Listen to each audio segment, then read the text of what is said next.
Welcome back, folks. Markets gave us another one of those grinding dud sessions today, with the QQQ and IWM once again bumping their heads on those resistance trend lines we've been watching closely, while the CPI data came in tame and right on forecast. You're watching today's stock market summary, and please note that none of this is buying or selling advice. We're just calling what we see happening in the charts as things develop. If you're new here, welcome. Let's get into it. Yeah, looking at the IWM, it's basically like a bird trapped in a house right now. Just constantly bumping its head on the ceiling. Exactly. And it's the same story with the QQQ. The bulls just could not crack that resistance today. Yeah. The algos stepped in and defended that line perfectly. Sure, which, I mean, that ceiling makes perfect sense when you factor in the US dollar. Right, the DXY. Yeah, the DXY is building some real bullish momentum, specifically bouncing right off that pullback we mentioned yesterday. And a stronger dollar usually just puts a heavy lid on equities. For sure. And under the surface of all that chop, the sector rotation is just, it's ruthless right now. I mean, financials, the XLF, lagged pretty heavily today, down about 0.84%. But the capital isn't disappearing. No, it's just moving around. Energy and crude oil are having this massive moment while the broader indices just sit there and stall. And on the strict technical side, look at Supermicrocomputer, SMCI. It rejected its symmetrical triangle resistance. Right. And that shows you that even these highly volatile tech darlings are obeying strict technical boundaries right now. It's an environment ruled by algorithms, not emotion. Oh, and meanwhile, SBUX is just slowly wearing down the bears with a pretty strong close. Yeah, seeing those precise algorithmic rejections is a pretty brutal reminder of why you cannot trade on feelings in a sideways market. Totally. This is exactly the kind of environment where you just have to trust your stop losses. Choppy markets are designed to fake you out.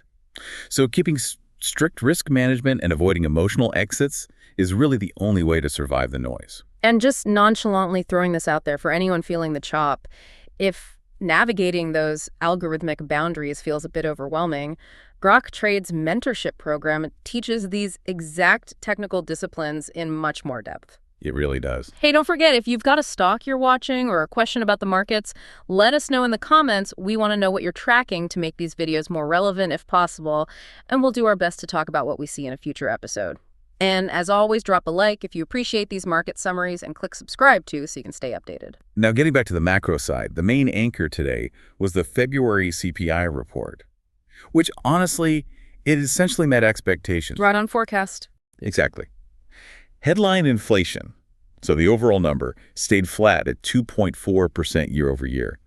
And core inflation, taking out the volatile stuff like food and energy, eased down to 2.5%. Which is the lowest core read since early 2021, right? It is, yeah. But with energy stocks popping the way you just mentioned, you have to wonder how long core inflation can realistically stay this tame. It feels a bit fragile. That's the big question. Yeah. Because the macro environment right now is really overshadowed by external variables. A tame domestic print doesn't just magically insulate us from global supply shocks. Right. The geopolitical situation, especially the war in Iran, that has serious potential to reignite those energy-driven price pressures, no matter how calm today's data looks.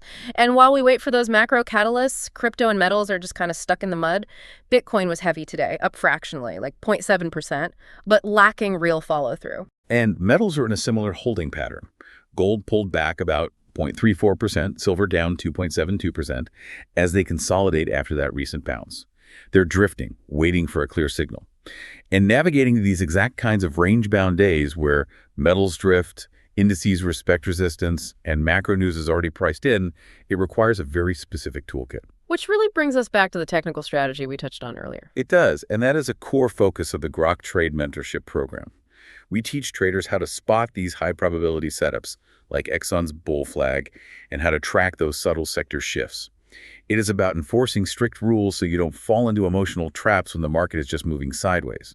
We offer structured coaching to build total confidence, backed by a commitment to support you until you've recouped your investment and then some. That's a great point, and there is a fascinating contradiction to leave you with tonight. We have this perfectly tame CPI equilibrium right now, but can that stability actually survive the geopolitical energy pressures brewing in Iran?